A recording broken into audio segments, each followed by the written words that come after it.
टिप्पू भाई साइड इन निगाहों को दीदार अता कर दे।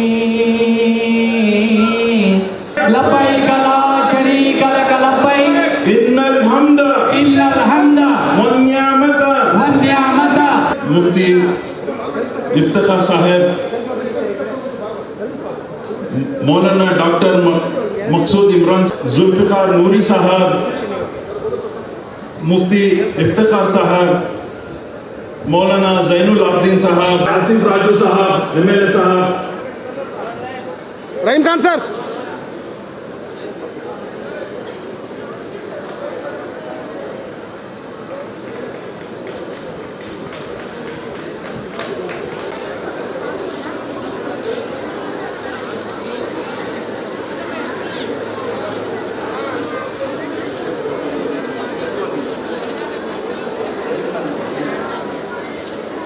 स्टेज कमेटी की जानिब से वज़ीर हज जनाब रहीम खान साहब की खिदमत में तहरीर पेश की जाती है।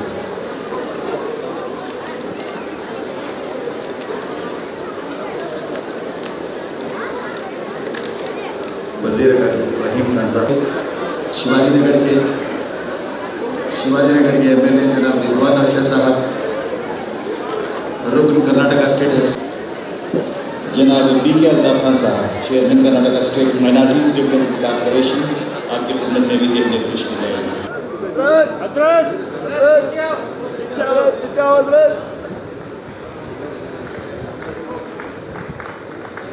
टिप्पू भाई दिख रहे हैं। ऑनरेबल चीफ मिनिस्टर साहब की खिदमत में लोग अपना इजहार जुलूस पेश कर रहे हैं, तहनीत पेश कर रहे हैं।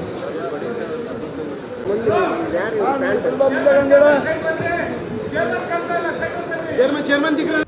ಹಜ್ ಯಾತ್ರೆಗೆ ಹೊರಟಿರ್ತಕ್ಕಂಥ ಎಲ್ಲ ಮುಸಲ್ಮಾನ್ ಬಾಂಧವರೇ, ತಾಯಂದಿರೇ, ಮಾಧ್ಯಮದ ಗೆಳೆಯರೇ, ಇತರ ಎಲ್ಲ ಸ್ನೇಹಿತರೆ,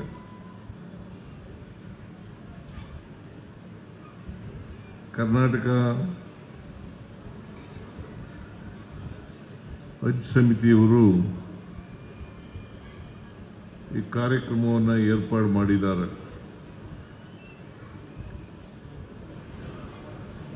ನನಗೆ ಬರಲೇಬೇಕು ಅಂತೇಳಿ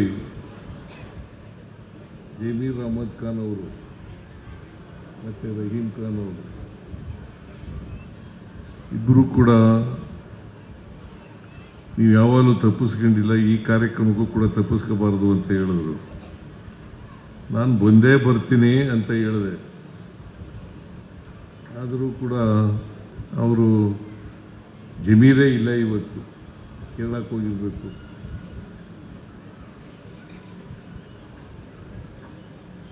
ಹಾಗಾಗಿ ನಾನು ಇವತ್ತು ಈ ಕಾರ್ಯಕ್ರಮದಲ್ಲಿ ಅತ್ಯಂತ ಸಂತೋಷದಿಂದ ಭಾಗಿಯಾಗಿದ್ದೇನೆ. ಮತ್ತು ಹಜ್ ಯಾತ್ರಿಕರ ವಿಮಾನಯಾನದ ಉದ್ಘಾಟನೆಯನ್ನು ಅತ್ಯಂತ ಸಂತೋಷದಿಂದ ನೆರವೇರಿಸಿದ್ದೇನೆ ಅಂತಕ್ಕಂಥ ಮಾತುಗಳನ್ನು ಈ ಸಂದರ್ಭದಲ್ಲಿ ಹೇಳಲಿಕ್ಕೆ ಬಯಸ್ತಾ ಇದ್ದೇನೆ.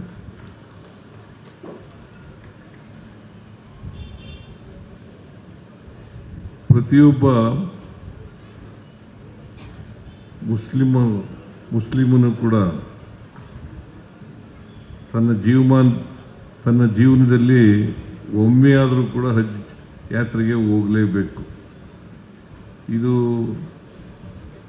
5 ಆಧಾರ ಸ್ತಂಭಗಳಲ್ಲಿ ಹಜ್ ಯಾತ್ರೆನೂ ಕೂಡ ಆಚರಣೆ ಮಾಡ್ತಕ್ಕಂಥದ್ದು ಕೂಡ ಒಂದು ಅಂತಕ್ಕಂಥ ಮಾತುಗಳನ್ನು ಹೇಳಲಿಕ್ಕೆ ಬಯಸ್ತಾ ಇದ್ದೇನೆ. ಪ್ರತಿಯೊಬ್ಬ ಆರ್ಥಿಕವಾಗಿ ಸಬಲನಾಗಿರ್ತಕ್ಕಂಥವನು, ಆರೋಗ್ಯವಂತನಾಗಿರ್ತಕ್ಕಂಥವನು ಒಮ್ಮೆಯಾದರೂ ಕೂಡ ಹಜ್ ಯಾತ್ರೆಯನ್ನು ಮಾಡಬೇಕು. ಹಜ್ ಯಾತ್ರೆಯನ್ನು ಮಾಡಿದ್ರೆ ಅವರ ಪಾಪಗಳೆಲ್ಲ ಕೂಡ ಕ್ಷಮಿಸಲ್ಪಡುತ್ತವೆ ಅಂತಕ್ಕಂಥ ಮಾತುಗಳನ್ನು, ಈ ಥರದ ನಂಬಿಕೆ ಕುರಾನ್ನಲ್ಲಿ ಇದೆ ಅಂತಕ್ಕಂಥ ಮಾತುಗಳನ್ನು ಹೇಳಲಿಕ್ಕೆ ಬಯಸ್ತಾ ಇದ್ದೇನೆ. ಒಂದು ಮಾತನ್ನು ಕುರಾನ್ನಲ್ಲಿರ್ತಕ್ಕಂಥ ಮಾತುಗಳನ್ನು ಈಗ ಅಪರಾಧ ಮಾಡದೇ ಇರ್ತಕ್ಕಂಥವನು ಒಬ್ಬನ ಕೊಂದಾಕಿದ್ರೆ ಅದು ಇಡೀ ಮನುಕುಲವನ್ನೇ ಕೊಂದಾಕ್ದಾಗಿ,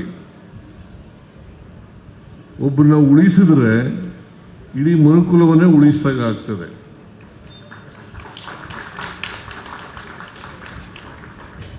ಅದರಿಂದ ಪ್ರತಿಯೊಬ್ಬನು ಕೂಡ ಹಜ್ ಯಾತ್ರೆಯನ್ನು ಮಾಡುವಾಗ